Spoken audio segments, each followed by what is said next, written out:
अस्सलाम वालेकुम class. Last class में हमने स्टार्ट किया था अपना लेक्चर जो कि लॉन्ग रन में प्रोडक्शन एनालिसिस का था। और लॉन्ग रन को हमने इस तरीके से डिफ़ाइन किया था कि लॉन्ग रन एक ऐसा पीरियड होता है जिसमें आपके तमाम जो इनपुट्स होते हैं वो वेरिएबल होते हैं। तो यहाँ पे हमारे पास दो इनपुट्स थे, लेबर और कैपिटल, तो हमने दोनों को वेरिएबल रखा, यानी कि वो चेंज हो सकते हैं। और इसके हमने दो पार्ट्स डिस्कस किए थे, that is isoquant and isocost. Isoquant हमने लास्ट लेक्चर में डिटेल में डिस्कस कर लिया था कि उनकी डेफिनेशन क्या होती है, उनकी टाइप्स किस तरह की होती हैं और वो क्या चीज़ शो करते हैं, उनकी स्लोप क्या होती है। तो अब हम इसके दूसरे पार्ट की तरफ आते हैं, that is iso cost line या iso cost curve. Iso cost curve को स्टार्ट करने से पहले हम ज़रा रिवाइज़ करते हैं अपना जो हमने कंज्यूमर इक्विलिब्रियम पढ़ा हुआ है, जिसमें हम कंज्यूमर इक्विलिब्रियम बजट लाइन की डेफिनेशन क्या थी। बजट लाइन को हमने इस तरीके से डिफ़ाइन किया था कि it shows the combinations of two commodities that a consumer can purchase. ठीक है, जो कंज्यूमर परचेज़ कर सकता था अपने बजट के अंदर रहते हुए। तो वहाँ पे कंज्यूमर बिहेवियर था, वहाँ पे कंज्यूमर का इक्विलिब्रियम था जो डिपेंड करता था दो कमोडिटीज़ पे। यहाँ पे फर्म का बिहेवियर है, फर्म का इक्विलिब्रियम है जो फर्म की प्रोडक्शन किस पे डिपेंड करती है, दो इनपुट्स पे। तो यहाँ पे आइसो कोस्ट लाइन वही फंक्शन परफॉर्म कर रही है जो function budget line consumer behaviour में परफॉर्म करती थी। जैसे वहाँ पे वो कम्बिनेशन था दो कमोडिटीज़ का, तो यहाँ पे ये दो कम्बिनेशंस है दो फैक्टर्स का, दो फैक्टर्स ऑफ प्रोडक्शंस का, जो कि प्रोड्यूसर परचेज़ कर सकता है, जो कि प्रोड्यूसर कम्बिनेशंस ले सकता है अकॉर्डिंग टू हिज और हर budget. So ISO cost line represents the price of the factor. It shows various combinations of two factors which the firm can buy with given outlay. So it's its cost. तो ये हमने कहा है कि factor productions की prices हैं, prices को represent करता है, कम्बिनेशंस को शो करता है। तो प्राइस पे करनी होती है तो we can say that it is the cost line. So cost is equal to price of labour into labour plus price of capital into capital. जैसे हमने बजट कैसे डिफाइन किया था, budget is equal to price of X into X plus price of Y into Y. तो यहाँ पे x और Y की जगह लेबर और कैपिटल है। सो price of labour into labour plus price of capital into capital.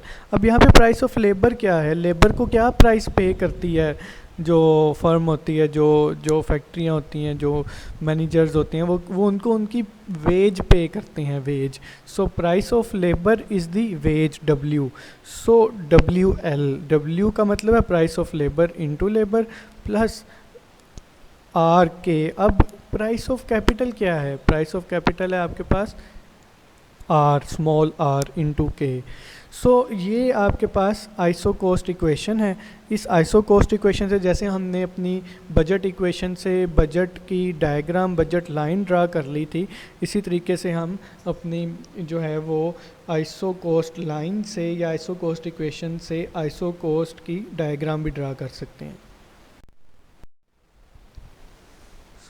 हम उसी तरीके से जैसे हमने बजट लाइन के लिए एग्जांपल कंसीडर की थी और उस एग्जांपल से हमने बजट लाइन ड्रा की थी, हम यहाँ पे एग्जांपल एक कंसीडर करते हैं। Suppose a firm has 1000 rupees to spend on two factors X and Y. These x and y can be said that these are labor and capital. If the price of factor x is 10 rupees per unit and that of y is 20 rupees per unit, the firm can spend its outlay on x and y, or it can spend the entire outlay on y and buy 50 units of it with 0 unit of y, and it can spend the entire outlay on y and buy 50 units of it with 0 unit of x। ये वही है free hand तरीका के सारे पैसे जो हमने इसको इस तरीके से समझा था कि कंज्यूमर बिहेवियर में, कि जब कंज्यूमर सारा का सारा बजट x पे लगा देता है तो y के 0, और जब वो सारे के सारे y पे लगा देता है तो x के 0। तो यहाँ पे 1000 उसके पास आउटले है टोटल, और उसने दो इनपुट्स ख़रीदने हैं।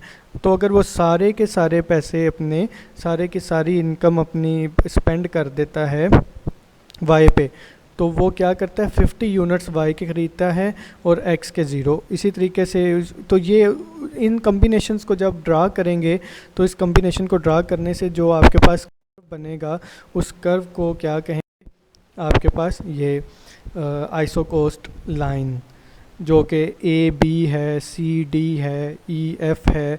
इसी तरीके से इसके अंदर शिफ्टिंग है, अपवर्ड शिफ्टिंग, डाउनवर्ड शिफ्टिंग।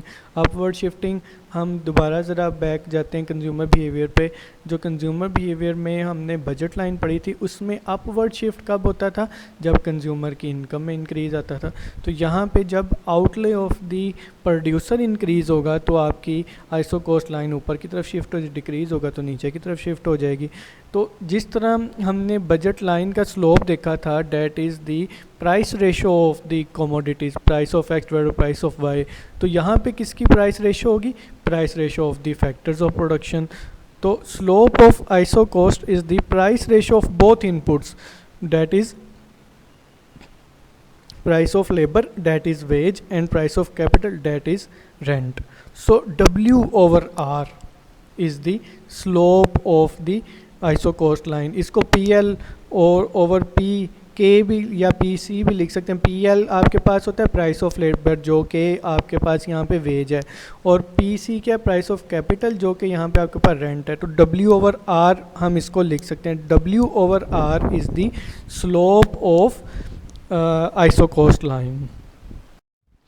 अब हम आते हैं इसके इक्विलिब्रियम की तरफ। जैसे हमने कंज्यूमर इक्विलिब्रियम में ये देखा कि पहले हमने इंडिफरेंस कर्व को शो किया, उसकी प्रॉपर्टीज़ पढ़ी, उसकी डेफिनेशन पढ़ी, उसकी स्लोप डिफ़ाइन की, फिर हमने अपनी बजट लाइन को देखा, उसकी डेफिनेशन देखी, उसकी प्रॉपर्टीज़ देखी, उसकी शिफ्टिंग मूवमेंट देखी और उसकी स्लोप डिफ़ाइन की। इसी तरीके से हमने यहाँ पे भी कर लिया हुआ है, प्रोड्यूसर एनालिसिस, प्रोडक्शन एनालिसिस में भी कर लिया है, प्रोड्यूसर बिहेवियर, फर्म बिहेवियर में भी कर लिया। हमने पहले उसकी प्रोडक्शन आइसो क्वांट देखे, उसकी प्रॉपर्टीज़ देखी, उनकी टाइप्स देखी, उसकी स्लोप देखी, फिर हमने आइसो कॉस्ट की डेफिनेशन देखी, आइसो कॉस्ट की शिफ्टिंग भी देख ली हमने कैसे होती है, उसकी स्लोप भी देख ली।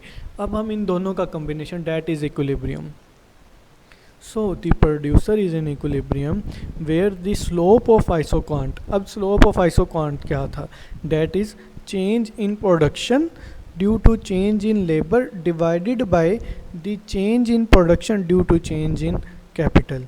जो कि हमने अब यहाँ पे इसको ज़रा स्टॉप करके हम इन डिफरेंस कर्व की स्लोप को डिफ़ाइन करते हैं, that is change in utility with respect to change in X divided by change in utility with respect to change in Y. ठीक है, तो ये आपके पास जो कि MRS कहलाता था, मार्जिनल रेट ऑफ सब्स्टिट्यूशन। तो यहाँ पे इसकी स्लोप क्या कहलाती है, marginal rate of technical substitution के change in labour with respect to change in capital. यानी चेंज इन लेबर में होने की वजह से प्रोडक्शन कितनी चेंज होती है, divided by change in capital आने की वजह से प्रोडक्शन कितनी चेंज होती है। सो इस रेशो को हम क्या कहते हैं, marginal rate of technical substitution. और इसकी डेफिनेशन क्या, इसको लिखते कैसे हैं, MPL। और MPL क्या शो कर रहा है, change in production, delta P यहाँ पे प्रोडक्शन के लिए, change in production divided by change in labour. अब चेंज को हम डेरिवेटिव्स के थ्रू मेजर करते हैं। So derivative of production function with respect to labour is called the marginal productivity of labour, and change in production with respect to change in capital is the marginal productivity of capital। So MPL और MPK का जो और आपके पास ratio है वो आपके पास कहलाता है आइसो क्वांट की स्लोप। अच्छा, आइसो कॉस्ट की स्लोप क्या है, it is the price ratio of the factors of production, that is W over R, या हम इसको यूँ भी लिख सकते हैं PL over PK, price of labour और प्राइस ऑफ कैपिटल। जब ये दोनों आपस में बराबर हो जाती हैं, when MPL over MPK that is the slope of the isoquant and is equal to the price of labour और प्राइस ऑफ कैपिटल, या इसको हम W ओवर R भी लिख सकते हैं। When these two slopes are equals then the firm is in equilibrium. Producer can maximise the profit by fulfilling the equilibrium condition. जो ये इक्विलिब्रियम कंडीशन हमने दी है, that is the slope of isoquant is equal to slope of the isocost line, that is MPL over MPK is equal to PL over PK। जब ये condition fulfil हो जाती है तो जो प्रोड्यूसर है उसका प्रॉफिट मैक्सिमाइज हो जाता है। जैसे ये कंडीशन कंज्यूमर बिहेवियर में जब पूरी हो रही थी तो उसकी यूटिलिटी मैक्सिमाइज हो रही थी, तो ये कंडीशन जब यहाँ पे फुलफ़िल होगी तो उस प्रोड्यूसर का प्रॉफिट मैक्सिमाइज होगा। अब हम इसकी ग्राफिकल रिप्रेजेंटेशन देखते हैं। ये इसका ग्राफ है। वाई पे आप ले रहे हैं कैपिटल और एक्स पे आपके पास लेबर है।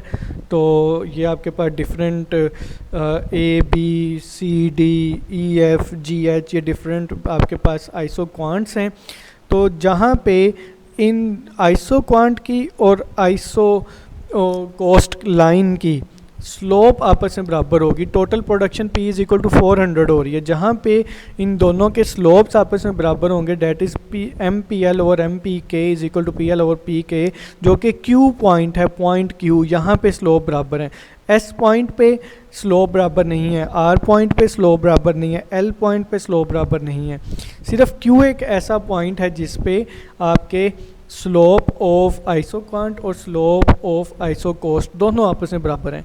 तो यहाँ पे जो कम्बिनेशन आएगा लेबर का और कैपिटल का, that is m level of labour and n level of capital, ये वो ऑप्टिमल कम्बिनेशन है जो फर्म यूज़ करेगी तो वो इक्विलिब्रियम में आएगी।